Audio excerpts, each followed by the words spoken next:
Entonces, la idea que yo tenía inicialmente va a ser junio. Junio. O sea, hoy día es 13, 20, 27. ¿Sí? Entonces terminar este semestre el 27. Esta sesión y las otras dos. Y en la medida en que podamos avanzar todo lo que podamos sobre fuerza y entendimiento, hacer el tratamiento psicológico en el segundo semestre. ¿Y el siguiente semestre se va a mantener el día entonces? ¿Y la hora entonces? Yo creo que es preferible. Es preferible. Claro, el próximo semestre, desde luego el segundo semestre fijo, es miércoles a las 7. Igual que habría que ver en todos los otros, pero yo creo que es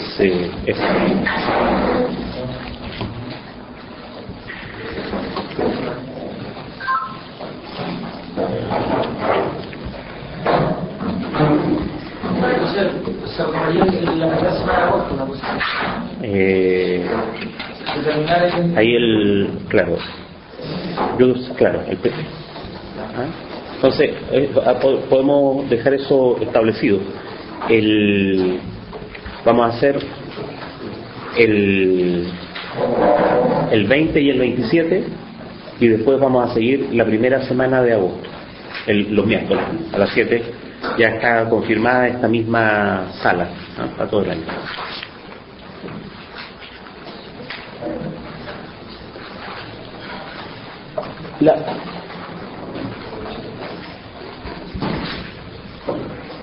La sección Fuerza y Entendimiento es particularmente densa por la cantidad de cosas que Hegel va diciendo muy rápidamente, pero también, como decíamos la vez pasada, por la distancia que hay entre esta filosofía de la naturaleza hegeliana, que deriva de la filosofía de la naturaleza del romanticismo alemán, y el concepto propiamente ilustrado, moderno de la naturaleza, que es el que tenemos en nuestro sentido común. Entonces, no es solo que esto esté muy lejos de Newton, es que está lejos de nosotros también, de la experiencia que creemos tener de las cosas. Entonces, yo diría que aquí hay algunos conceptos que son claves y que forman parte del contexto filosófico de Hegel, que para nosotros son mucho más trabajosos porque son muy ajenos a nuestro contexto filosófico o incluso al contexto filosófico de la modernidad en general. Entonces, para enumerar esas dificultades, yo diría que aquí hay una dificultad con la noción de fuerza, con la noción de ley, con la idea de interior.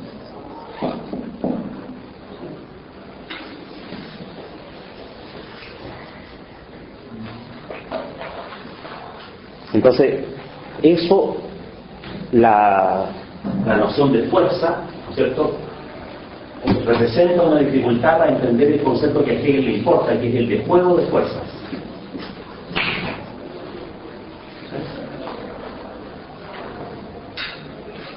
Esa noción de ley, ¿no es cierto?, o más bien las múltiples maneras en que Hegel va a repasar la noción de ley, representan toda una dificultad para la noción de explicación, que es la que cumple acá en la fenomenología del espíritu la función de la estructura trascendental de la razón en Kant, ¿no? La estructura trascendental de la facultad de conocer.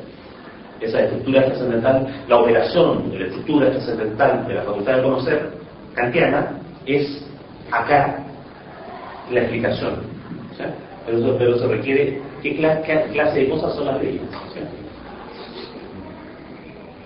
Y el concepto complejo de interior es la dificultad para poder entender, ¿no es cierto?, la diferencia que Hegel hace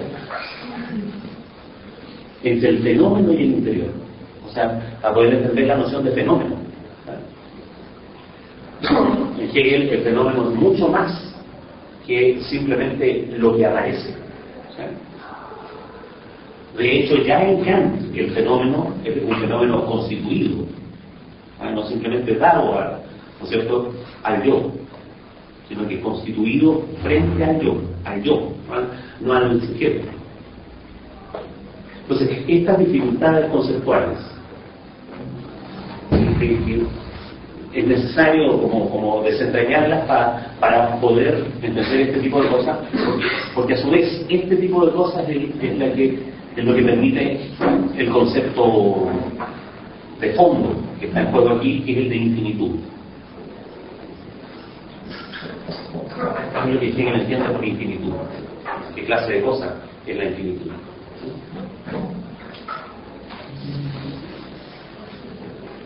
Como hemos dicho, de toda la sección conciencia, esta es la lógica de la fenomenología. Entonces, la infinitud es como el fundamento lógico de lo que después va a ocurrir de manera práctica en la autoconciencia, de manera efectiva en la sección razón, de manera social e histórica en la sección espíritu. La lógica de la infinitud es la que se va a empezar a repetir. Eso, de manera inmediata, la infinitud, es lo que debería poder hacer comprensible la identidad entre sujeto y objeto. ¿Qué clase de identidad es la que Hegel está postulando ahí en la sección de infinitud, en la página 104?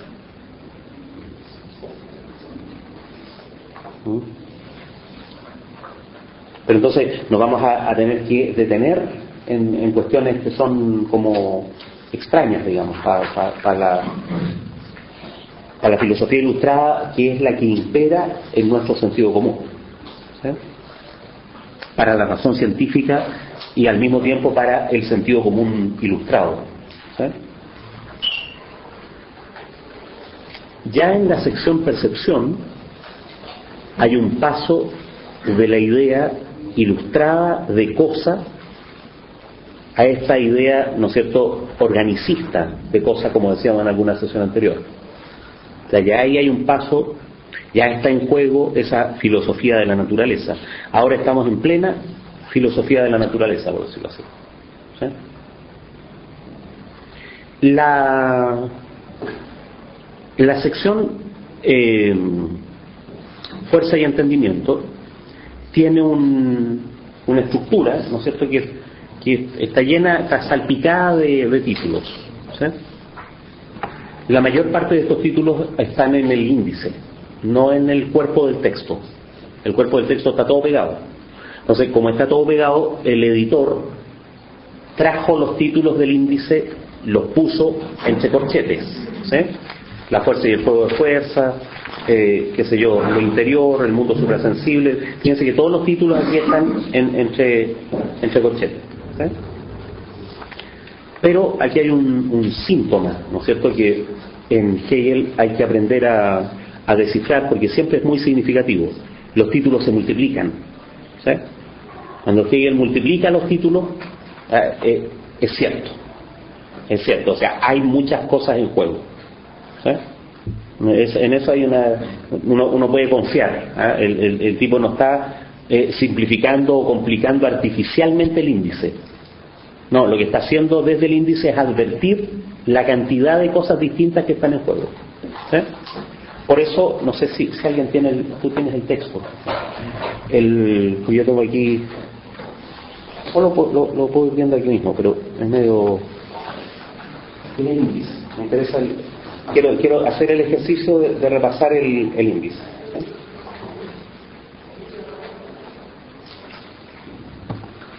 Esta sección que está entre la página 82 y la 104,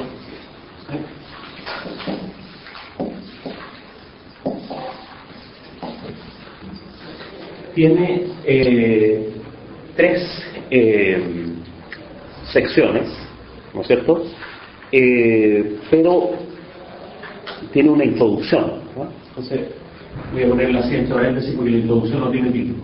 La introducción a la sección en general, ¿sí? Está en la página 82-83. ¿Sí? 82, 83. Y después tiene un número 1. ¿Sí? El número 1 es la fuerza y el juego de fuerzas.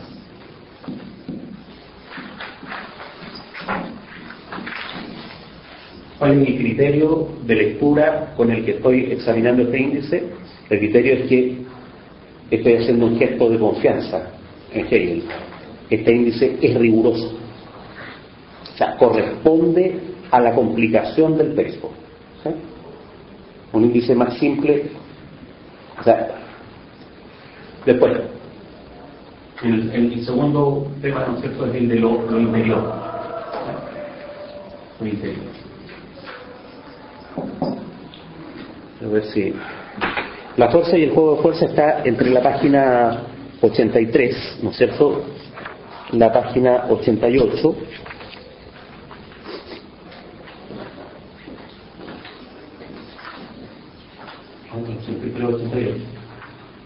Hay autores, es decir, traductores que ponen subtítulos ahí, ¿no? En algún momento vamos a revisar los subtítulos que pone Lavaguer o los subtítulos que pone Hippolyte. Ellos agregan ahora, porque estos subtítulos son de Hegel. Lo que pasa es que no están en el cuerpo del texto, están acá en el libro. Pero hay editores que han especificado más.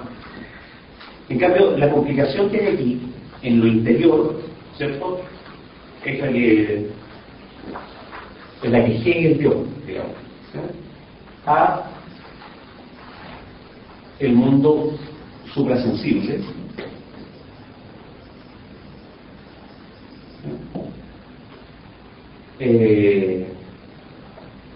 alfa, beta, la ley como diferencia y homonimia.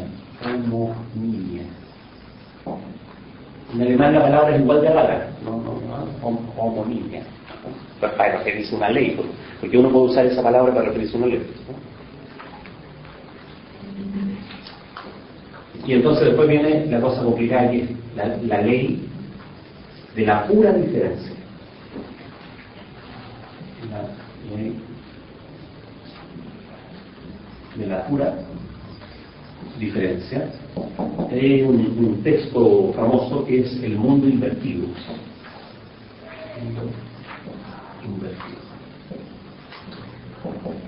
A lo mejor se podría traducir la ley de la diferencia como tal, de la diferencia en cuanto diferencia, no la ley que establece una diferencia entre dos términos, sino la ley de la diferencia misma, en la diferencia. Y esa ley en la diferencia es el mundo invertido. ¿Eh? Vamos a ver en qué sentido. Entonces, esto está en la página 88-92 del mundo suprasensible, 88-92. La otra, entre la 92 y la 97. 92 y 97. Esta otra está entre la 97 y la 100. La 97 y la 100. Entonces aquí después viene la infinitud. La página 100 a la 104.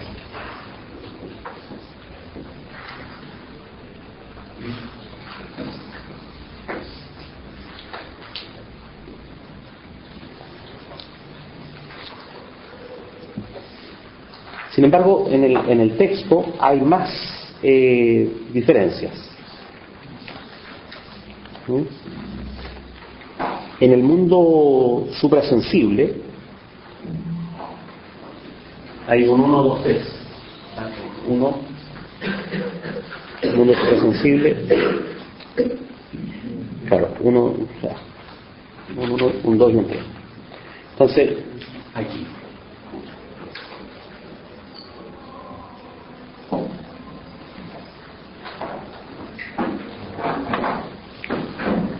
lo interior, el fenómeno, el entendimiento.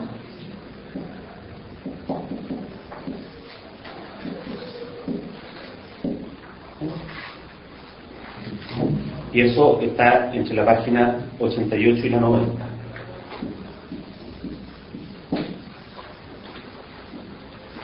Lo suprasensible considerado como manifestación.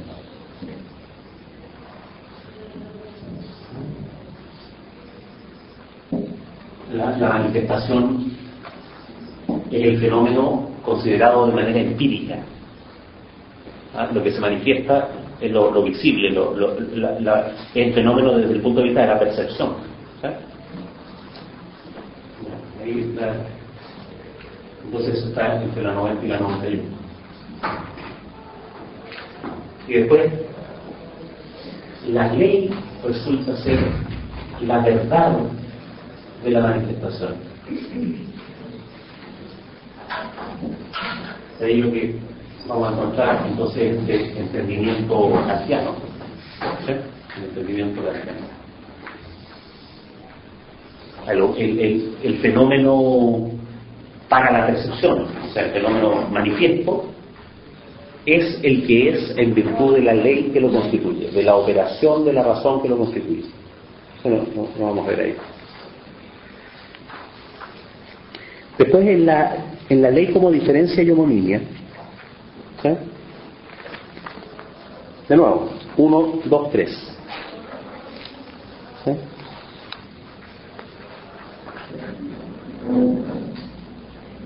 Perdón, es que aquí hay un lío. Diferencia y homonimia. ¿Está bien? La ley, la ley como pura diferencia, o de la diferencia. Entonces, en la ley como diferencia y homonimia, 1, 2, 3, el problema de la ley, el problema del concepto de ley. Las leyes determinadas y ley universal. Que de nuevo este movimiento de los singulares y el universal, que se daba entre los aquí y ahora y la indicación, que se daba entre las múltiples cualidades y la cosa, que se daba entre las múltiples cosas y la coseidad. Ahora también, de nuevo, entre la ley determinada y la ley universal. Entonces, eso en la 92 a la 94. Después, en la 94, la relación entre la ley y la fuerza, que es la 94 y la 95. La relación entre la ley, que es la operación de la razón, y la fuerza, que es el asunto mismo. ¿Sí? Aquí no hay propiamente sujeto y objeto, eso es el lado del sujeto y el lado del objeto, claro, pero es la operación de la razón y el asunto mismo. El asunto mismo es la propia operación de la razón, pero aquí todavía está uno frente al otro. Esa relación es la explicación.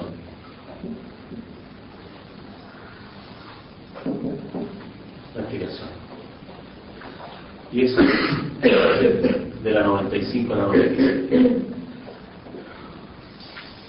Entonces, ¿quién hace aquí, o pretende hacer la gracia de concebir, más que simplemente suponer, plantear, poner como hipótesis, concebir la estructura de la razón, la estructura de la facultad de conocer kantiana? Que él dice, en Kant esto es un puro postulado. En cambio aquí lo que estamos viendo es cómo la experiencia de la conciencia se entera de que ella misma es así. ¿Sí? La explicación cumple la misma función que la indicación y que la percepción. La indicación, la percepción, la explicación hacen lo mismo, constituyen el todo. ¿Sí? En la indicación es el que hacía a la cosa La percepción es la que constituía a las cosas desde la causalidad, qué sé yo. La explicación es la que constituye el todo. ¿Sí? En algún momento vamos a ver por qué eso se llama explicación. ¿Por qué ponerle ese nombre al momento, ¿no es cierto?, a la actividad desde la cual se constituye el todo. ¿Sí? Pero más allá de la explicación, voy a ponerlo así, kantiana, está la ley como pura diferencia, la ley de la pura diferencia.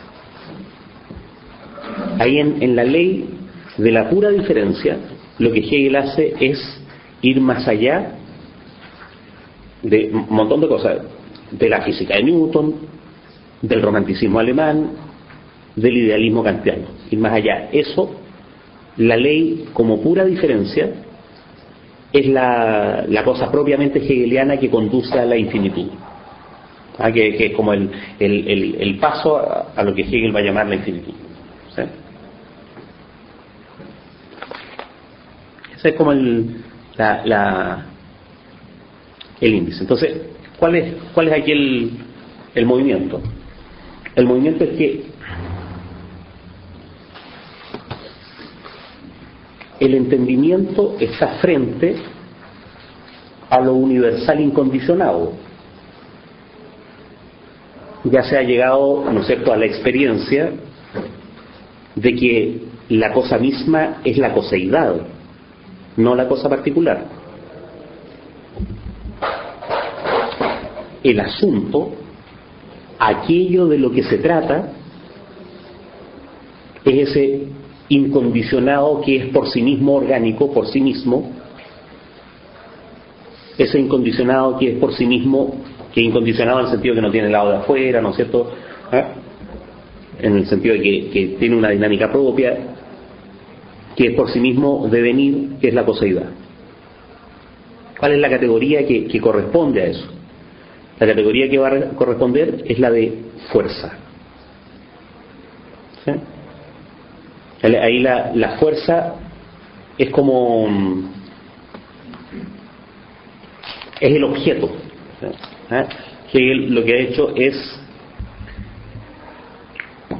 poner bajo el concepto de fuerza la dinamicidad orgánica del objeto, no la dinamicidad mecánica, que lo habíamos comentado la vez pasada.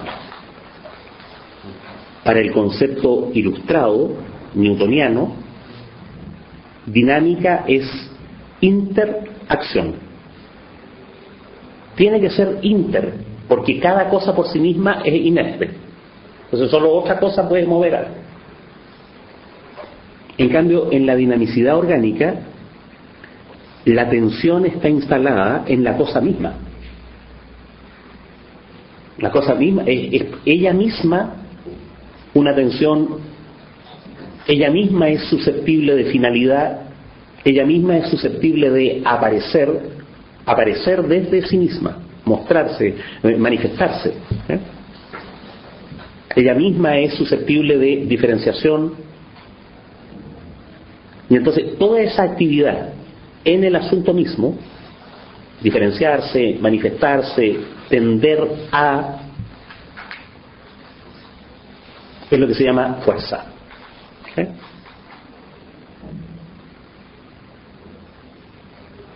Y entonces ahora el asunto es que la dinámica cada cosa, coseidad, se va a reproducir entre cada fuerza y juego de fuerzas. ¿Sí? Ahora estamos considerada la experiencia de la coseidad, o sea, hay este sustrato orgánico, ¿no es cierto?, que es desde el cual emerge lo particular de la cosa. Considerada la cosa de esa manera, entonces ahora lo particular de la cosa puede ser visto como pura fuerza. La cosa se ha disuelto en fuerza, o de la cosa lo que es propiamente el ser es la dinamicidad, o la dinamicidad es la sustancia. No hay una, no es como en en la visión científica, ¿no es cierto?, que hay una sustancia animada. La coseidad es la sustancia, la fuerza sería la animación. No, ahora lo que ocurre es que la animación misma es la sustancia, ¿sí? Y eso es la fuerza. Y entonces cabe hacer de nuevo el razonamiento entre el particular y el universal, cómo la fuerza se constituye como juego de fuerza, ¿sí? Y Hegel va a dar ahí una serie de ejemplos, ¿no es cierto?, que son propios de la física de su época, de la química de su época. No olvidemos que Hegel formaba parte del club de amigos de la química en Nuremberg, ¿no es cierto?, y tenía sus jueves de química, en que se leían cosas revolucionariamente novedosas como Lavoisier, como Dalton, Avogadro, ¿no es cierto?, Proust. O sea, revolucionariamente no, era como la idea, la teoría atómica de Proust, ¿no es cierto?, es de 1810. Y Hegel está escribiendo esto en 1807, o sea, es la papa misma, digamos, ¿sí? Las relaciones de Avogadro son 1808, 1805, es como estar dando ejemplos de física de partículas hoy día, ¿no?, de qué es lo que pasó en el minuto cero del Big Bang, ¿no?, a otra escala, ¿no? Entonces, el juego de fuerzas es una concepción de, fíjense, no el mundo, de el asunto. ¿Por qué? Porque después esto va a adquirir sentido cuando sean seres humanos ese asunto. Aquí lo relevante, aquí estamos refiriendo a la naturaleza, cómo están hechas las cosas, qué sé yo, pero en buenas cuentas esta es la lógica del asunto. Cuando ese juego de fuerzas es un juego de voluntades, ahí es donde adquiere, ¿no es cierto?, realmente significación. Bueno, entonces, el juego de fuerzas es una concepción del asunto en que el asunto mismo ya no solo es dinámico en el sentido de que tiende a, sino que es dinámico en el sentido de que está constituido de polaridades, ¿sí? La tensión A no necesariamente es conflictiva, representa algún tipo de lucha. El juego de fuerzas es como el nivel mínimo de la lucha, por decirlo así, que va a conducir a ese nivel máximo que es la infinitud, la contradicción, ¿sí?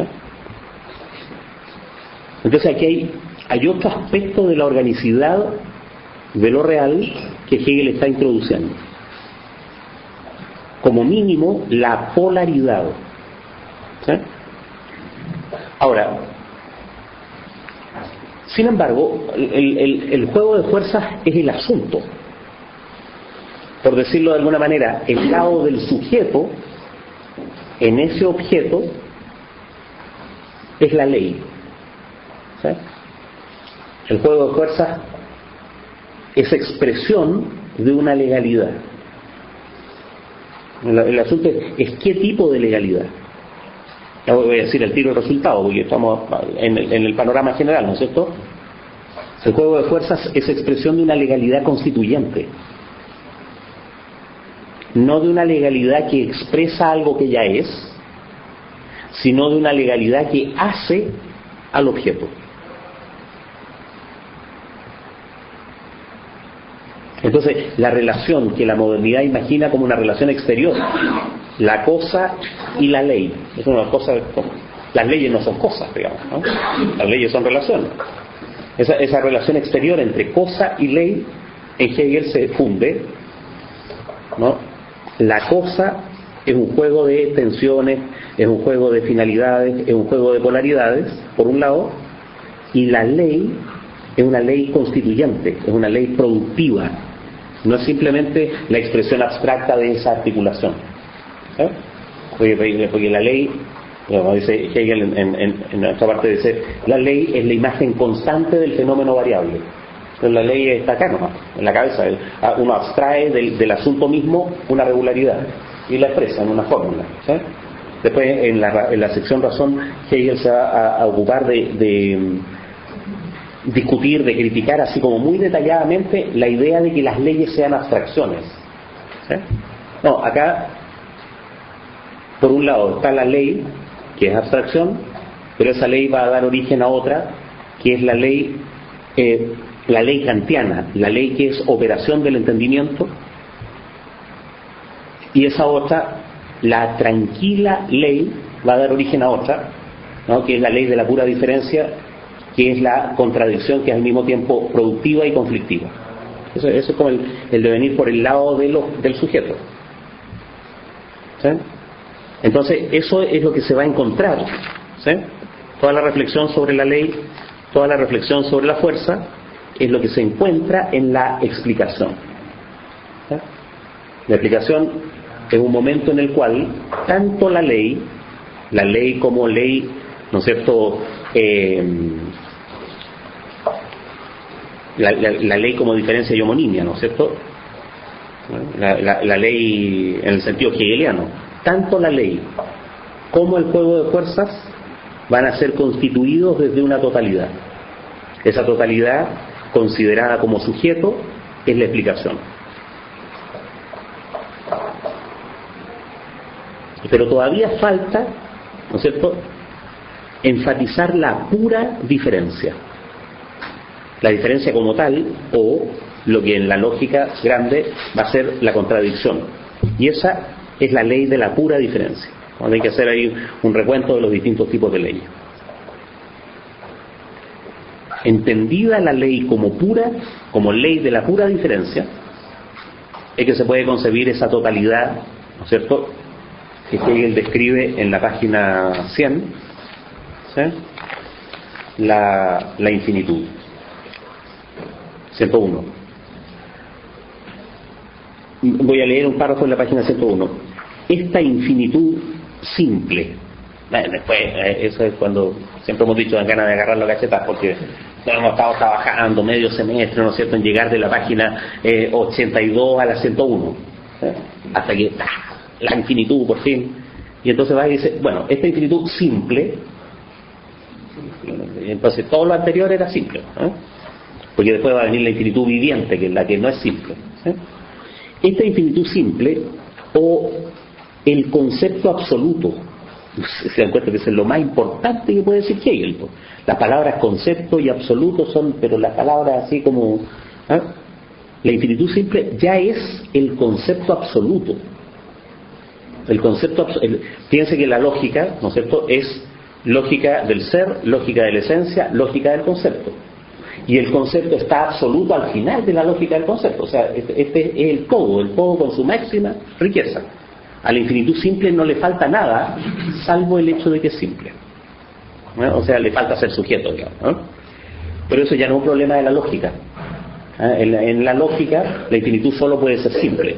Es más allá, en la filosofía del espíritu, donde va a estar el concepto absoluto, pero no como infinitud simple, sino como infinitud viviente. Esta infinitud simple, o el concepto absoluto, debe llamarse, corresponde llamarlo, es propio de ella, ¿sí?, la esencia simple de la vida. Aquí, ni esencia ni vida son términos coloquiales, ¿eh? La esencia, hay una lógica de la esencia. Esta es la esencia en tanto simple de lo viviente, ¿sí?, de lo orgánico. Debe llamarse la esencia simple de la vida, el alma del mundo. El alma del mundo es una viejísima expresión. El alma del mundo es la Pachamama. El alma del mundo es el espíritu. El alma del mundo es la multiplicidad de los dioses. El alma del mundo es Dios. ¿Sí? Entonces, la infinitud simple es el alma del mundo. ¿Sí? La sangre universal. ¿Sí? La sangre, en la última página de este cáliz resuma para ella su infinitud. No sé si se dan cuenta que el cáliz es un cáliz de sangre, ¿no es cierto? Entonces es no una metáfora banal, digamos. La sangre universal es el concepto absoluto constituido como una lucha sangrienta universal, una lucha sangrienta que tiene el carácter de ser toda la universalidad, ¿eh? Eso en la introducción, ¿no es cierto?, mire, no se trata solamente del camino de la duda, ¿no es cierto?, sino más bien de la desesperación, ¿sí? Entonces la metáfora pone eso, mire, se trata de la esencia, se trata de la vida, se trata del alma del mundo, se trata de la sangre, ¿sí?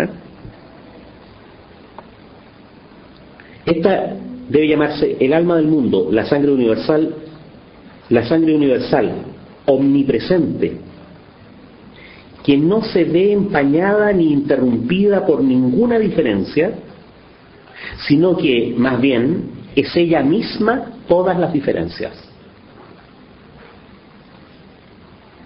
No tiene una diferencia porque ella es toda diferencia, pero al mismo tiempo es también el ser superado de esas diferencias, así como su ser superado, y que como es ella misma todas las diferencias y al mismo tiempo el ser superado de todas las diferencias, palpita en sí sin moverse, tiembla en sí sin ser inquieta. Esa es la infinitud. O sea, el concepto absoluto, la papa, se acabó el libro, ¿sí? Salvo por el detalle que quedan 400 páginas, ¿sí? El detalle, digamos, el detalle es que el ser está hecho de seres humanos, ¿sí? Pero al nivel de la lógica de un detalle. Entonces, un movimiento, fuerza y juego de fuerzas, otro movimiento, ley hasta la ley del mundo invertido, un movimiento, la explicación, después compliquemos el asunto, la explicación como, ¿no es cierto?, como diferencia pura, ya, y ahí tenemos el concepto simple, el concepto absoluto, la esencia, ¿no es cierto?, la infinitud simple, la esencia simple de la vida. Esa es la estructura conceptual del asunto, ¿sí? Ahora, yo creo que para hacer verosímil el concepto de fuerza, yo creo que Hegel estaría contento de la relación que se podría establecer entre ese concepto de fuerza y la relatividad general de Alberto Einstein, ¿sí? Entonces me voy a detener en eso como metáfora, porque en la relatividad general uno puede ofrecer al menos la ilusión de que se trata de algo objetivo. No sé si se entiende, un ejemplo demagógico, es como, mire, en la realidad misma, ahí en los átomos está ocurriendo esto que dice Hegel, ¿sí? Pero después resulta que eso es una ilusión, porque eso que está ahí no es sino la estructura de la razón que está reflejada sobre el objeto, ¿sí? Pero es interesante que en el examen de la objetividad como objetividad exterior, como objeto quieto, como objeto inerte, los físicos en plena mentalidad newtoniana hayan llegado a trascender la noción de cosa, de entidad que hay en la física newtoniana, ¿sí? Por eso me voy a detener en lo que pasa con la relatividad general, ¿sí? Lo que Einstein hace en la relatividad general es atribuirle al espacio-tiempo mismo la posibilidad de deformarse, ¿sí? Los metros, los segundos pueden ser más largos, pueden ser más cortos. Y entonces, la medida en que los metros están deformados, los metros segundos, porque es un espacio-tiempo, la medida en que los metros segundos están deformados es lo que en la relatividad general se llama una métrica. La métrica es una ley, un conjunto de ecuaciones diferenciales, ¿no es cierto?, que permiten ir calculando en un espacio dado con determinados datos iniciales, ¿no es cierto?, ir calculando de qué largo, de qué medida son los metros y los segundos en cada parte. Una ley que describe la medida de los metros se llama métrica, ¿sí? ¿Por qué es importante que el espacio mismo pueda deformarse? Porque Einstein identifica la gravedad con la métrica.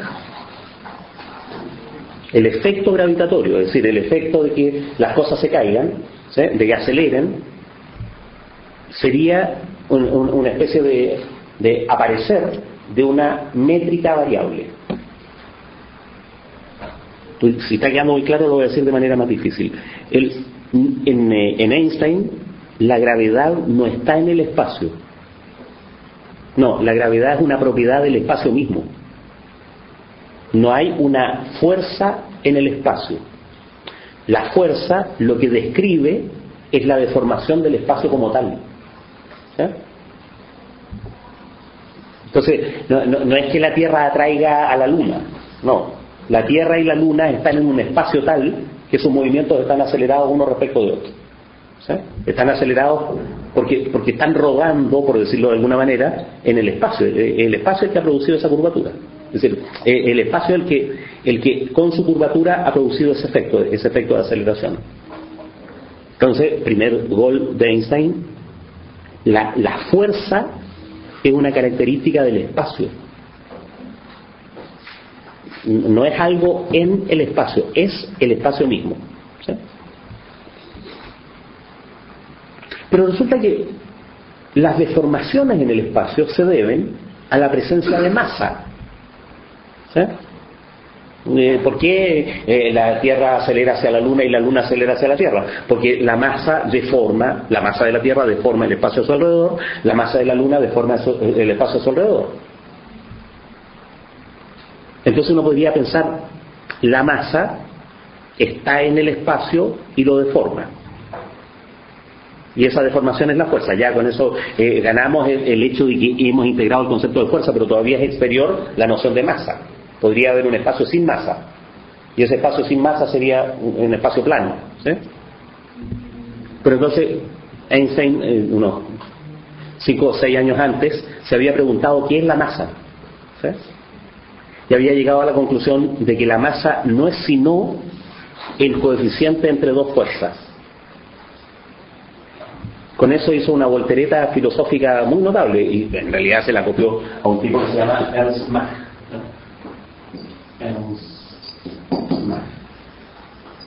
Este tipo más o menos en el 1880, más o menos, tiene varias ediciones, ¿no? Tiene un libro que se llama El desarrollo histórico crítico de la mecánica.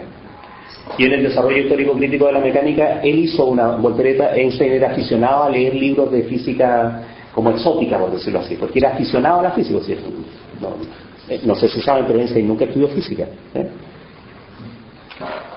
Algo así como decir, ¿no es cierto?, gente que nunca estudió filosofía y, bueno, sin embargo. ¿Sí? No, él leía libros exóticos nomás, ¿no? Trabajaba en una oficina de patentes, tenía una cierta competencia, había estudiado una carrera media técnica. ¿Sí? Y entonces agarró el libro de Mach y captó, en términos de ciencia, no en términos filosóficos, la voltereta que hay en Mach. Lo que el tipo hizo fue decir, mire, no es que la masa produzca la fuerza, no. Llamamos masa al coeficiente entre dos fuerzas. Y con eso invirtió la relación entre cosa y relación. ¿Sí? Porque desde Descartes, no sé, desde Galileo, desde Newton, la masa era la palabra en física que designaba algo así como la cosa. Y la fuerza, o el momentum, la cantidad de movimiento, qué sé yo, era algo así como la palabra que designaba la relación. Y entonces, entre masas había fuerzas, ejemplarmente, fuerza de gravedad. Y eso, hay una ley que relaciona las masas a la distancia. Pero cuando uno se pregunta ¿qué clase de cosa es la masa?, Mach se dio cuenta por primera vez de que ese es un término que no se puede definir. Que para definir eso hay que entrar en una discusión metafísica acerca de qué está hecho el mundo. ¿Sí? Y esa disquisición lleva a pura metafísica, de sustancia, la masa es la... para no hacer eso, para no decir la masa es la coseidad como tal, etcétera, lo que hizo Mach fue cargar la masa sobre todos estos conceptos que eran físicamente definibles, ¿ah? La aceleración, qué sé yo, permiten definir la fuerza. Y entonces dijo, mire, aquí no hay, ¿no es cierto?, una cosa que produce una relación con otra cosa, sino que hay una entidad, a decirlo de otra manera general, una entidad física que cuando se relaciona fuerza 1 con otra, fuerza 2, el coeficiente de esa relación es lo que llamamos masa. Masa 1 respecto de la masa 2. La masa es un concepto relativo, no se puede definir una masa sola. Definir una masa sola sería decir de qué está hecho el mundo. En cambio, definir un coeficiente es decir, mire, la fuerza se relaciona con otras fuerzas de tal y tal manera, y esa relación entre fuerzas, ¿no es cierto?, es el principio de acción y reacción, ¿no? En el principio de acción y reacción es la fuerza, hay otra que es igual y contraria, y el coeficiente entre esas dos fuerzas, ¿no es cierto?, entre las aceleraciones que producen esas dos fuerzas es la masa. Entonces, noten que la entidad, por decirlo así, ahora pensemos en términos especulativos, la entidad que compone al mundo es la fuerza, no la masa. Entonces, en más, sin metafísica, por una vía así puramente científica, por decirlo así, él llegó a la idea de que la fuerza compone al mundo. ¿Sí? El mundo está hecho de fuerza. ¿Sí? Y entonces eso es lo que agarró Einstein para decir, mire, es que en un caso, hay un caso en particular, después todos son casos derivados, que es el de la fuerza de gravedad. La fuerza, ¿no es cierto?, de gravedad es la estructura del espacio-tiempo. ¿Sí? ¿Y qué es la masa? La masa, siempre en términos relativos, una masa respecto de otra, no es sino un coeficiente de fuerzas. O en buenas cuentas, ¿de qué está hecha la masa? La masa no está hecha sino de estructura del espacio-tiempo. Y entonces, cuando uno estudia estas cosas en física, se dice que Einstein primero geometrizó la fuerza, convirtió a la fuerza en una característica del espacio-tiempo, pero después hizo otra cosa que es más contraintuitiva, geometrizó la masa. O en buenas cuentas, ¿de qué están hechas las cosas? Están hechas de espacio-tiempo deformado. ¿Sí? Entonces, yo creo que en algunos otros semestres he explicado eso. Si uno se imagina una red tridimensional, una reja tridimensional, ¿sí? Bueno, no una reja en 2 dimensiones, sino que en 3 dimensiones. Una reja, otra, otra. ¿Sí? El puro cubo ahí. Entonces, con la mano de Dios uno puede agarrar, y esos cubos son la métrica. La métrica es, todos los cubos miden 1 metro. Metro cúbico. ¿Sí? Y una métrica vacía. Entonces, la mano de Dios puede agarrar uno de los vértices, ¿sí?, y enroscarlo. ¿Sí? Cuando uno agarra y lo enrosca, se estiran todos los metros alrededor, se deforman. ¿Sí?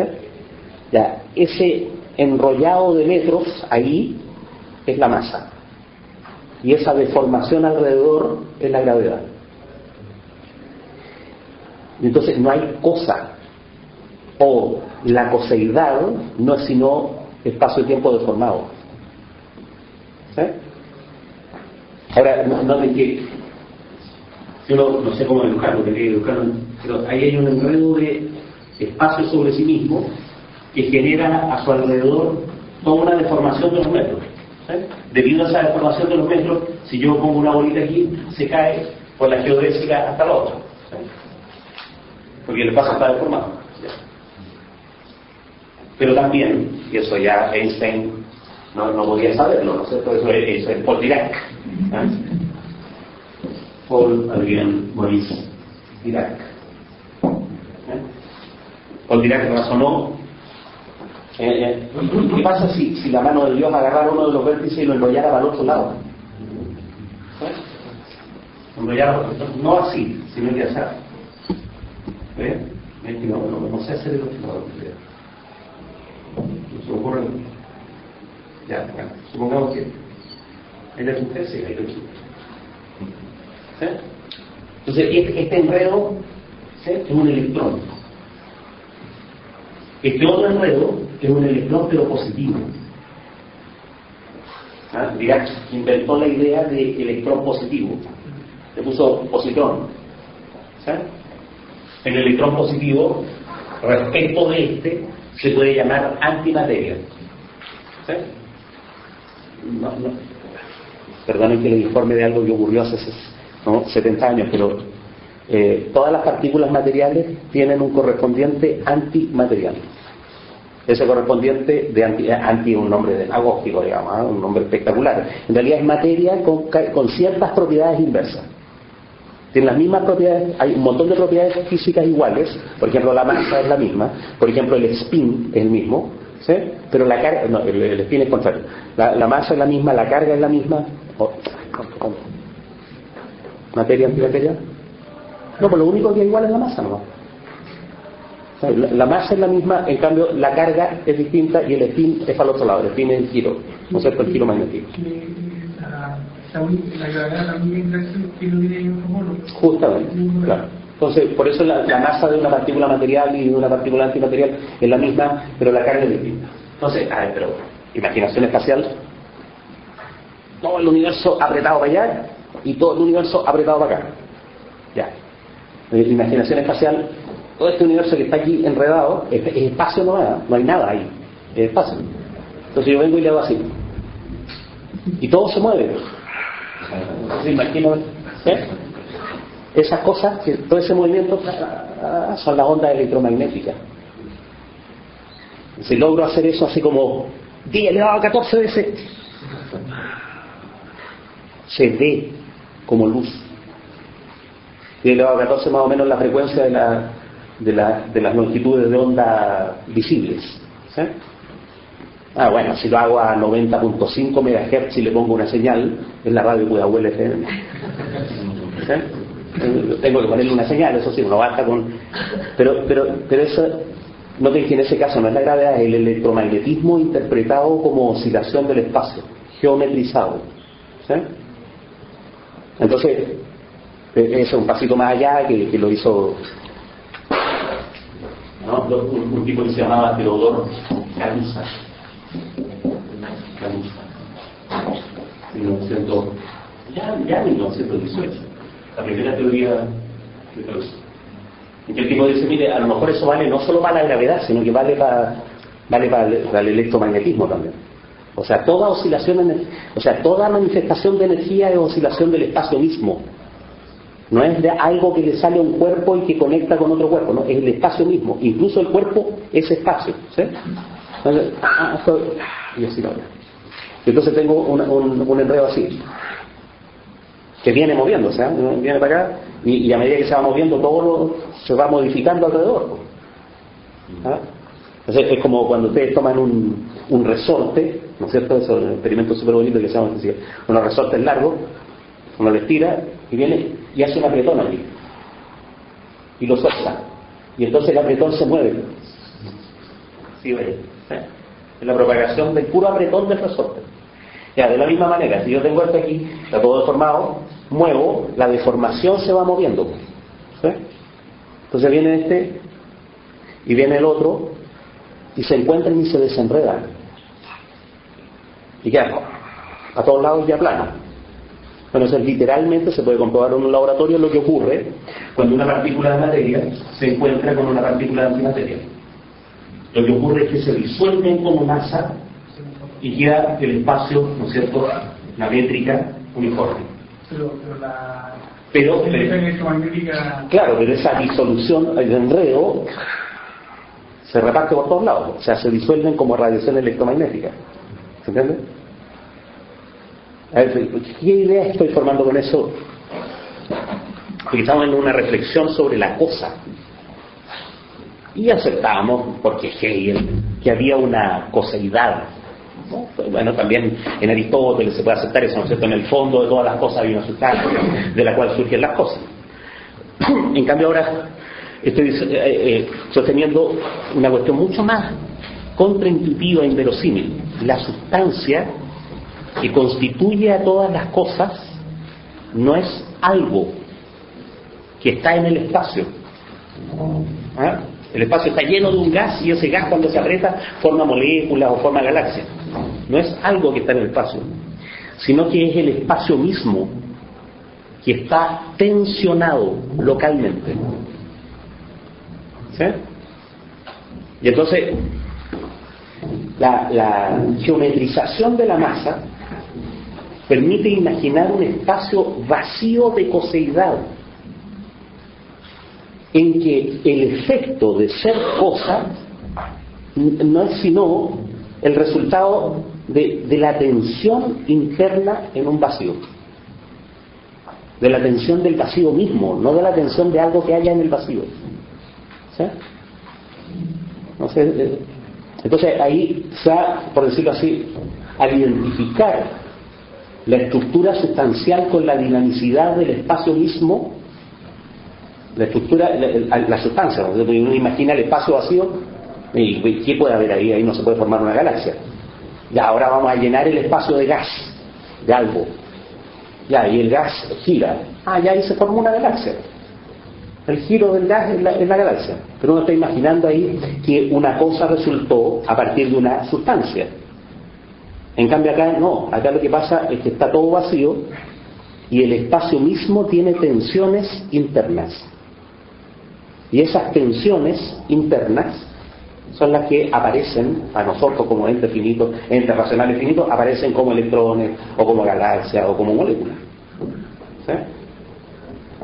Igual creo que decirlo así una contradicción sutil que cuando uno dice está todo el espacio, entonces el espacio ya no está plano sino que está deformado. Por ejemplo, digamos, tiene sentido lógico decir que estar así estoy yo, porque si yo soy deformación del espacio y la silla es deformación del espacio, ¿en qué punto uno puede decir que termina la deformación de la silla y empieza mi deformación? Ya soy todo así con todo lo demás. En realidad, desde el punto de vista de la física cuántica, eso es lo que ocurre. Eso es lo que ocurre. O sea, si ustedes se preguntan así, ¿dónde termina exactamente el foto y dónde empieza la silla? Se van a encontrar con los niveles de energía de los electrones. ¿Se entiende? Y los niveles, como los electrones tienen carga negativa y tienen carga negativa, se repelen y por eso uno, ¿sí? Gracias a una propiedad de los electrones que inventó, ¿no es cierto?, Wolfgang Pauli. El principio de exclusión de Pauli. ¿Sí? Claro, que uno no pueden haber, etcétera, electrones en el mismo estado, etcétera. Los electrones se repelen. Entonces uno no está sentado en la silla. Está sentado en la repulsión eléctrica de los últimos electrones de la superficie de la silla. ¿Sí? Está sentado así como en un tubo de vidrio, poner dos imanes por el mismo polo. Entonces es de vidrio para que se vea y es un tubo para que no se caigan. Pero como están por el mismo polo, quedan flotando, no se tocan. ¿Sí? Entonces uno puede afirmar este imán en el aire, en la pura repulsión respecto del otro. Así estamos sentados en la silla. ¿Sí? Y cuando uno empieza a mirar más en detalle qué cosa es la que se repele, son puros campos electromagnéticos nomás. Y entonces la coseidad se disuelve. Y entonces somos uno con el universo en realidad. Somos uno, no sé si se entiende, somos uno con la silla. Ahora, gracias al principio de exclusión de Pauli podemos separarnos de la mesa y la silla, porque si no andaríamos como, ¿no es cierto? ¿Cómo se llama el Sky Surfer? No, claro, Silver Surfer. Ya, no hay alguien que no salga el Silver Surfer. No, se nota que no tienen hijos. El quinto de los cuatro fantásticos, digamos. Silver Surfer, no sé si vieron por lo menos o sea, atraviesa las cosas, pues. Atraviesa las murallas. O sea, se las arregló para pasar y llevar el principio de exclusión de Pauli, digamos, para decirlo en términos técnicos. De hecho, eso tengo un hijo de 8 años, entonces digo, ¿y por cómo puede atravesar las cosas? No, es que pasó a llevar el principio de exclusión de Pauli. Claro. Pero si no fuera por eso, por un pequeño detallito, no habría estructura de las cosas. Y un pequeño detallito es como esas típicas equivocaciones de la naturaleza, cuando todo tenía que ser todo fluido, así atravesarse como puras ondas. Una equivocación, ciertos espines son incompatibles cuánticamente con otros y hay estructura de las cosas. Si no habría una especie de gelatina en que todo se puede meter dentro de todo, ¿sí? Que es lo que pasa con las ondas se pueden atravesar. Pero insisto en la cuestión conceptual, la cuestión lógica. Hay un concepto de la naturaleza aquí en que las cosas no están hechas de coseidad. O sea, no hay una sustancia, la coseidad, que se arma como cosa, sino que las cosas están hechas de tensiones, ¿sí? de remolino vacíos en el fondo, que son puramente espaciotemporales. Entonces, cuando uno pregunta ¿de qué está hecha la cosa? Está hecha de pura tensión. Es el hecho de que en el espacio haya esas tensiones, esos remolinos, esos enredos, ¿no es cierto? ¿Ah? El hecho de que la métrica no sea una simple métrica en términos de Hegel o una tranquila métrica, sino que sea toda enrollada por todos lados, sea arrollenta, digamos, ella como métrica, ¿sí? El que hace que haya cosas. Entonces, ¿qué es lo que acabo de hacer? Lo que quiero hacer es mostrar que para la física actual la idea de fuerza es verosímil. Esa es la idea de fuerza que había en el romanticismo alemán. ¿Sí? Esa es la clase de cosas que Hegel quiere decir cuando dice que la cosa, el asunto está hecho de fuerzas y que lo real y verdadero es un juego de fuerzas. ¿Sí? Que un juego de entidades que no son un algo, sino que son tensiones constituyentes del algo, la pura tensión. ¿Sí? Ahora, eso es entretenido para la física, que es un cuento infantil, ¿no? Pero es de una fomedad inverosímil para un filósofo, porque esto de que el espacio-tiempo vacío forma galaxias, moya, manía, ¿quién? No, es más importante Cleopatra, ¿no es cierto? Alejandro Magno y Napoleón, pues eso es lo relevante, ¿no? Acerca de qué están hechos los electrones por todo comido.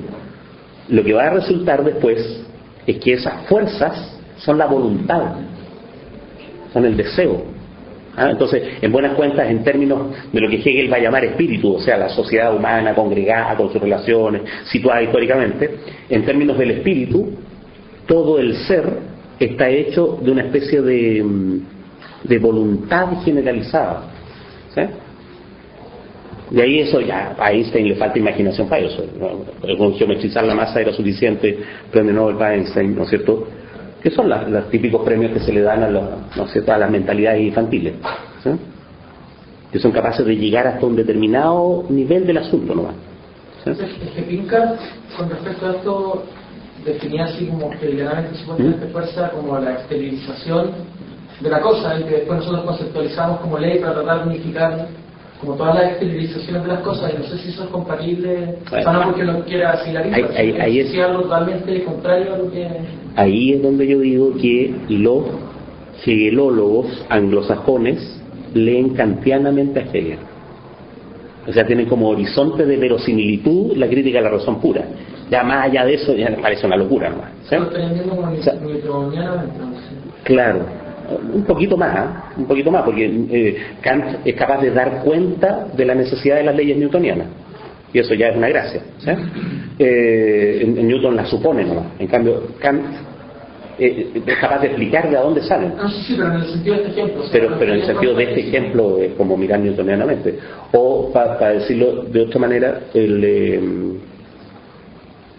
lo que pasa con Charles Taylor, ¿ah? Charles Taylor, cuando se refiere a la filosofía de la naturaleza hegeliana, dice, bueno, esto es una especie de mística cosmológica. Habría un ser que es el cosmos, ¿no es cierto? Y el cosmos tendría tales y tales propiedades. Es decir, se imagina esto como una especie de psicologización de la naturaleza, de atribuirle a la naturaleza un cierto alma, ¿sí? Cuando en realidad es una cosa mucho más sofisticada. Es un asunto, por decirlo así, propiamente de filosofía de la naturaleza, no de un concepto mágico de la naturaleza visto desde una concepción de la historia, que es un poco lo que imagina Charles Taylor, ¿sí? Esto es como para ponerse colorado, es como el detalle así simpático de Hegel. Este caballero en derecho, ¿no es cierto?, en historia, en ciencias sociales está muy bien, pero cuando consideró la naturaleza cometió un pecado infantil, que es psicologizar la naturaleza e imaginar que toda la naturaleza es una especie de alma universal, ¿sí? Ya. Ahí Taylor está olvidando una vieja recomendación de Eric Bailey. No sé si entiendo a Hegel, pero de lo que estoy seguro es que es más inteligente que yo. Charles Taylor debería haberse puesto en ese lugar, ¿no es cierto? Es decir, no puede ser que este caballero esté solamente psicologizando la naturaleza. Probablemente quiso decir algo un poquito más sutil, ¿sí? Pero hay algo que se pueda leer con respecto a esto, que me gustó esta interpretación. Desgraciadamente. Claro. Desgraciadamente hay que leer a Pérez, ¿no? Me resulta inverosímil pensar que soy el único al que se le ha ocurrido esto, pero no conozco a otras almas gemelas que hayan pensado lo mismo. Y entonces trato de pensar a qué clase de intelectual se le puede haber ocurrido eso. ¿Por qué? Porque hay un problema de la tradición intelectual. ¿Ah? Porque yo creo que no es que Pinker sea tonto, no haya entendido algo, digamos. ¿Ah? No, lo que pasa es que está en una tradición intelectual que tiene un horizonte que es súper difícil de trascender. O sea, si uno se pone a hablar más allá de Kant, es místico totalitario al tiro, digamos. Y entonces, en unos hegelólogos que tienen que estar a la defensiva permanentemente. O usted es un místico nazi como Heidegger, o usted es un totalitario. Entonces, estando a la defensiva, lo que yo creo es que ellos han optado por una mala estrategia, que es hacer verosímil de manera kantiana los conceptos hegelianos. Como diciendo, bueno, ya ha habido 150 años de neocantismo, entonces no creerán esta chiva, ¿no? Entonces, ese es su límite de verosimilitud. Entonces, yo creo que alguien que pueda haber hecho una interpretación parecida a esta, tiene que ser un intelectual del tercer mundo, para empezar. O sea, de ámbitos académicos en que el neocantismo no tiene 100 años de antigüedad. De tal manera que están todos formateados en eso. ¿Sí? Imagino que algún hindú habrá inventado algo así. No sé, porque los hindúes lo han inventado todo, ¿no? Imagino que algún chino se le habrá ocurrido. Y por otro lado, alguien que esté más a caballo de la filosofía de la naturaleza. Porque aquí también hay un defecto de hegelólogo, de ser como demasiado aficionado a la historia, demasiado aficionado, ¿no es cierto?, a los ámbitos sociales, y de ignorar, ¿no? Es lo que uno puede ver en Ramón Valsplana, ¿no es cierto?, en Hippolyte, respecto de la sección razón. Lo comentamos al principio de la clase. Valsplana dice de la sección razón, dice, esta es la sección, curiosamente, la más larga, la más aburrida, y no entiendo por qué la puso. La primera parte, la observación de la naturaleza, ¿sí? Y entonces yo leo la observación de la naturaleza y encuentro pleno sentido, ¿sí? Pero pleno sentido, tengo la impresión exactamente al revés que Valsplana. Entonces ahí, ¿cuál es el límite, digamos? El límite es que Valsplana está formado en una tradición malamente humanista, por decirlo así, ¿sí? Es lo que veíamos en Jiménez Redondo, ¿no es cierto?, cuando dice, la percepción, en realidad no entiendo para qué la puso, porque tampoco se hace cargo del problema de filosofía de la naturaleza que hay ahí, ¿sí? O es lo que dice Hippolyte, ¿sí? Es comprensible, dice Hippolyte por ahí, que las discusiones sobre la fenomenología se traten de la libertad absoluta y el terror, de la autoconciencia, el amo y el esclavo, porque las otras partes, como la religión, pasaron de moda, o como la observación de la naturaleza, que nadie entiende. Nadie entiende lo que... ¿sí? Y no de que es Hippolyte. O sea, si alguien entiende Hegel, podría ser Hippolyte. ¿Sí? Ahí espero, si ustedes ven algún... Pérez, alguien inventó lo mismo que tú inventaste, avísenme para... Porque la mitad del asunto es sentirse orgulloso. Inventé algo que nadie ha inventado. La otra mitad es sentirse como aislado del mundo, así, ¿no? No. Espero el alma gemela que haya interpretado esto desde el punto de vista de una filosofía de la naturaleza, o, voy a decirlo en términos fuertes, que haya visto en Hegel un precursor de Einstein. Recorran el mundo del hegelianismo a ver quién ha visto a Hegel como precursor de Einstein. Y eso es directamente una tontera, porque es como una especie de consenso de que si algo no sabía Hegel era ciencias naturales. ¿Sí? Pero ¿en qué consiste el consenso? Un consenso tautológico. Como no sabía ciencia newtoniana, no sabía ciencias naturales. Y justamente lo que ocurre es que la ciencia de Hegel no es una ciencia newtoniana. Al revés, es una ciencia que supone la superación de lo otro. O sea, hay que dar por descontado que Hegel no solo sabía ciencia newtoniana, sino que además sabía cómo criticarla. ¿Sí? Y eso es, por ejemplo, la teoría de los colores de Goethe, qué sé yo. ¿Sí? No sé si saben cuál es el punto ahí en la teoría de los colores, ¿no? Goethe hizo una teoría sobre los colores en que los colores son resultan de una mezcla entre el blanco y el negro, o entre la luz y la oscuridad, ¿sí? Entonces hay experimentos que permiten refutar directamente eso, ¿sí? Pero Goethe hizo una argumentación en contra de esos experimentos, en contra de la teoría newtoniana de que los colores son la luz blanca descompuesta por un prisma, ¿no es cierto? De que la luz blanca está hecha de colores, ¿sí? En cambio, Goethe dice, no, la luz blanca, ¿no es cierto?, es todo color, la luz negra es cero color, y la mezcla de luz y oscuridad es la que va produciendo los colores. Durante 150 años, 1810, 170 años, 180 años, la teoría de los colores de Goethe es como famosamente ridícula. Es como así como el lugar común de reírse de la ciencia hecha por un filósofo. Porque justo en la época de Goethe se inventaron los experimentos que contradecían su teoría. Ya pasaron 180 años y resulta que ahora la gente está tomando bien en serio la teoría de Goethe. Porque resulta que no era trivial. El problema es que del color, lo que conocemos es la experiencia visual de color. No hay manera de despegar lo que llamamos color, no longitud de onda electromagnética. No, es la correlación entre 400 nanómetros, ¿no es cierto?, 600 nanómetros y color rojo. Eso de que los 600 nanómetros son objetivos, yo lo puedo medir, pero que eso sea el color rojo es una cuestión que no es nada trivial. No es trivial porque nadie se puede poner en el ojo de otro a ver si lo ve rojo igual. No es trivial porque podría ocurrir que estemos de acuerdo en el nombre del color, pero que no tengamos la misma experiencia del color. Y entonces los tipos que ahora han hecho una teoría no solo fisiológica, sino que física del color, preguntándose qué clase de cosa es color y cómo sabemos que hay colores, de repente, no, parece que Goethe no estaba diciendo tanta tontera. Y había un rescate de esa teoría que en el fondo lo que muestra es que no se puede hacer una teoría puramente física de algo que es una experiencia subjetiva, el color. Se puede hacer una teoría puramente física de las ondas electromagnéticas, pero no de la diferencia entre el rojo y el azul, ¿sí? Porque la diferencia entre el rojo y el azul es una experiencia, y la correspondencia entre esa experiencia y la onda electromagnética no se puede demostrar. Y entonces podría ocurrir que en esa interfase, ¿no es cierto?, entre onda electromagnética y experiencia, a lo mejor la teoría de los colores de Goethe sea cierta. ¿Por qué digo eso? Porque afortunadamente hay un montón de indicios de que la manera puramente newtoniana, ¿no es cierto?, de hacer ciencia es superable, se puede trascender, y de que las alternativas a la ciencia newtoniana que se formularon de muchas maneras no eran tonteras, ¿sí? Hay casos famosos. Berkeley tiene un texto, 1710, ¿sí?, que se llama De Motu, sobre el movimiento, en que critica el carácter absoluto del espacio y del tiempo.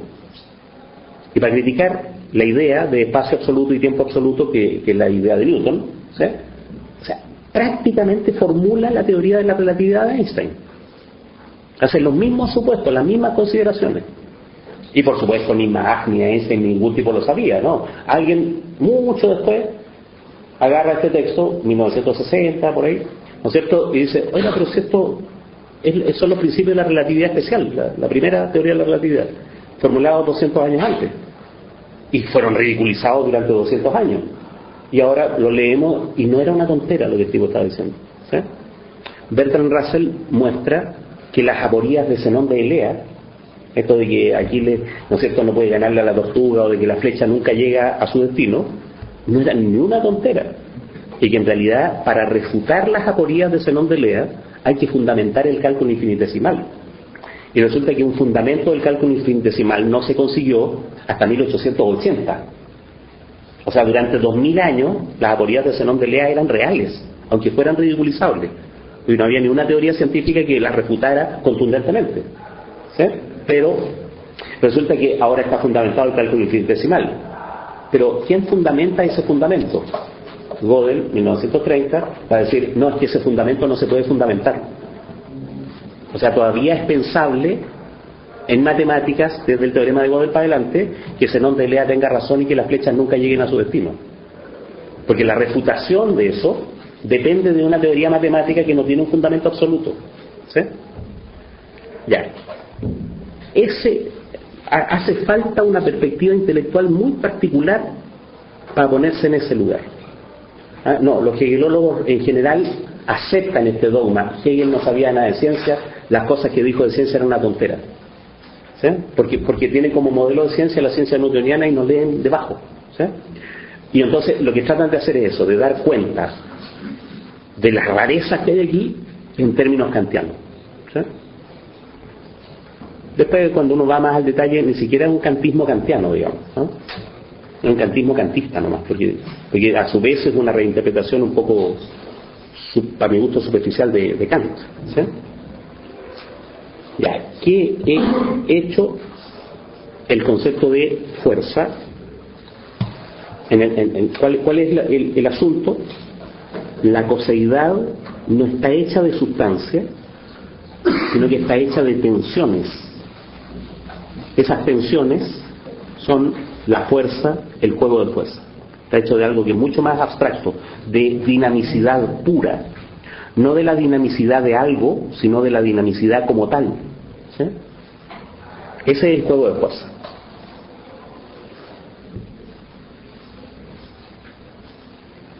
Pero, como decía, el otro lado de este asunto es el concepto de ley. Y Hegel hace aquí una consideración acerca de qué clase de cosa establece una ley. Voy a decirlo de manera así general y después cuando vayamos viendo el texto lo especificamos.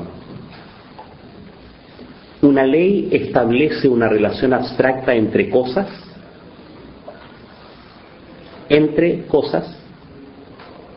Una ley establece la polaridad propia de una cosa, de una sola, dentro de ella.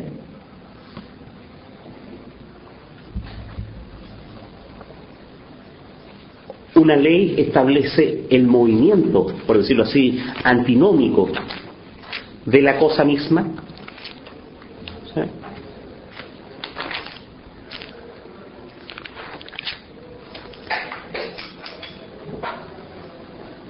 Una ley establece el ser del juego de fuerzas. Esa es como la gradación, ¿sí? Del concepto newtoniano a la filosofía de la naturaleza romántica, al concepto kantiano y al concepto ontológico de ley. Ese es el camino, ¿sí? Sin embargo, aún en ese concepto ontológico, la ley, como productora del juego de fuerza, ¿sí? Es una ley quieta. Una ley quieta en el sentido de que es un simple juego de fuerza. A Hegel le interesa establecer que la ley que da origen o que constituye al juego de fuerza es una ley contradictoria, es una ley contrapuesta. Y eso es lo que él llama la ley del mundo invertido.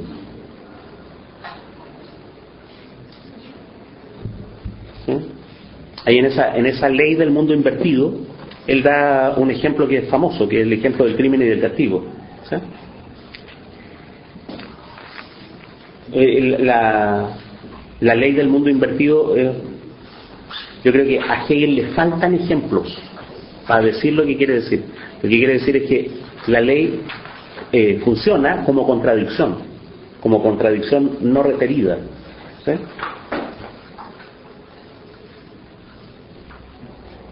Ya. Para llegar a eso hay que entender una cuestión muy antigua de filosofía de la naturaleza, que es que para la filosofía de la naturaleza moderna, desde el Renacimiento para adelante, el modelo de fuerza era la fuerza de gravedad.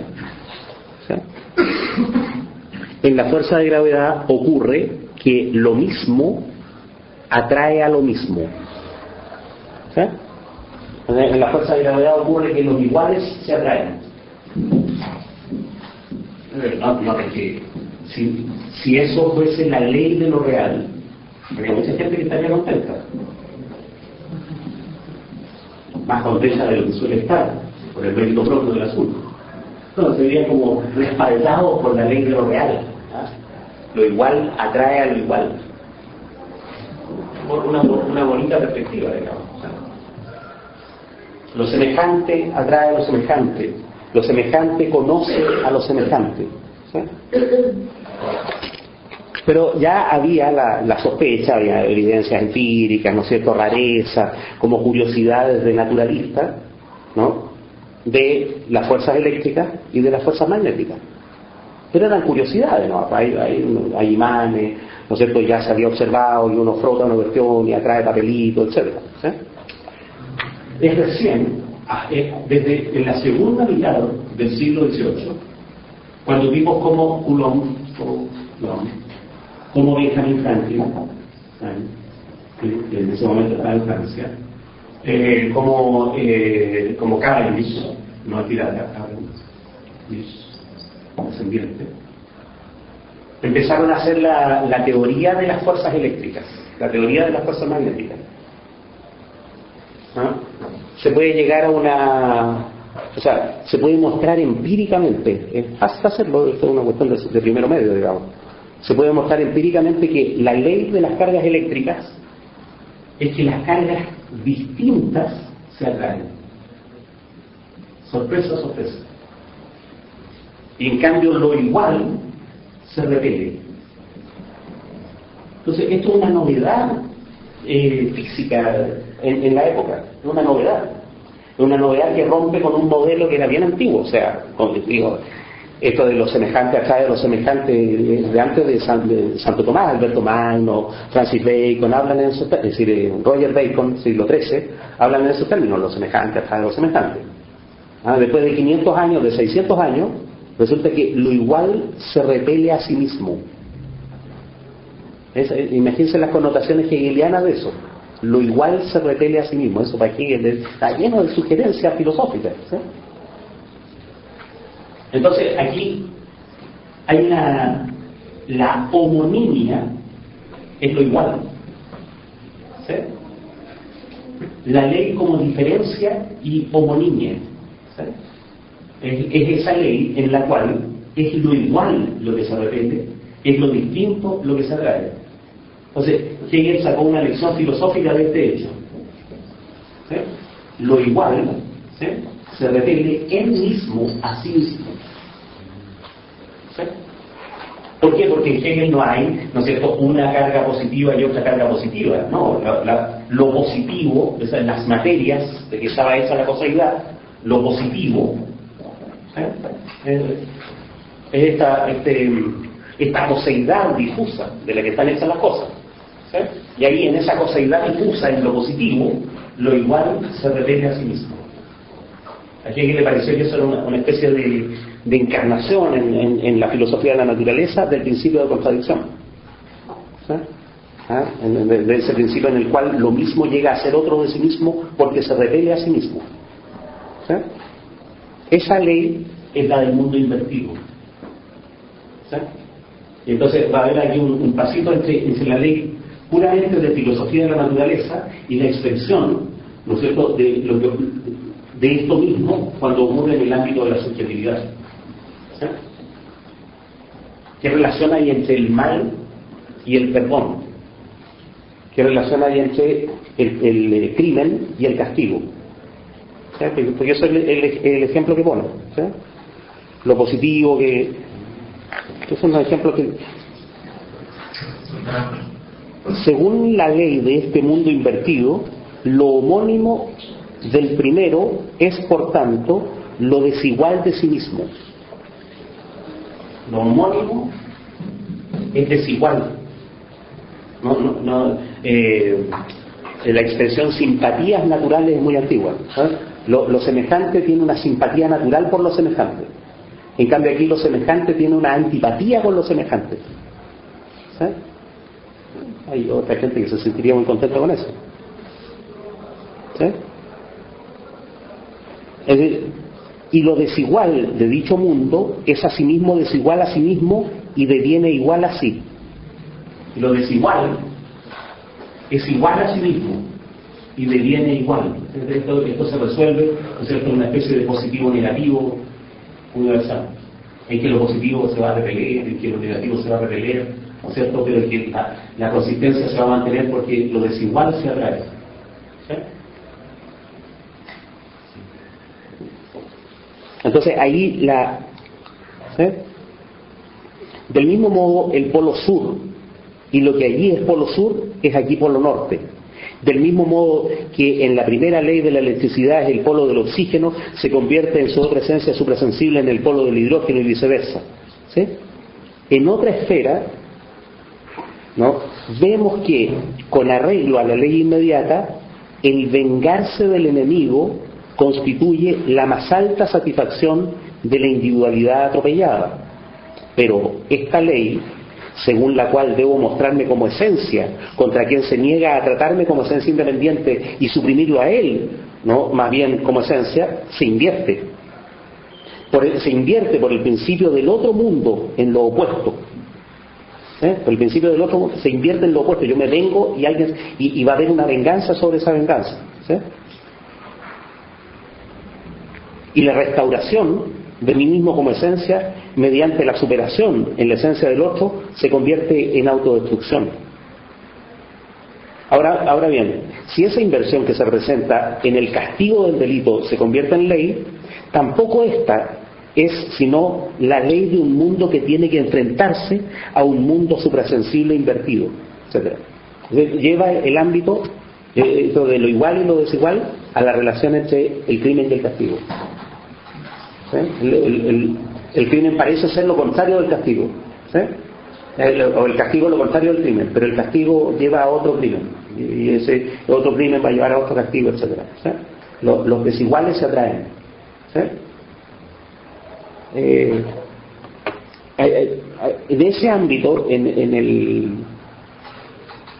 la pena que según la ley del primero infama y aniquila al hombre, en el mundo invertido se vuelve perdón, que mantiene a salvo su esencia y lo honra, etc.